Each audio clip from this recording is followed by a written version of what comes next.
Want to ha, want to buy, mua một cái vé, buy a ticket to London. I want to buy a ticket to London. Lặp lại nào. I want to buy a ticket to London. I want to buy a ticket to London.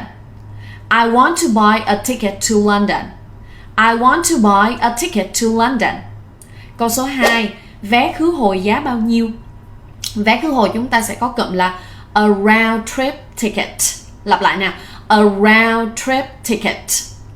A round trip ticket. Vậy bao nhiêu thì chúng ta sẽ có từ hỏi là how much. How much is a round trip ticket? How much is a round trip ticket? How much is a round trip ticket?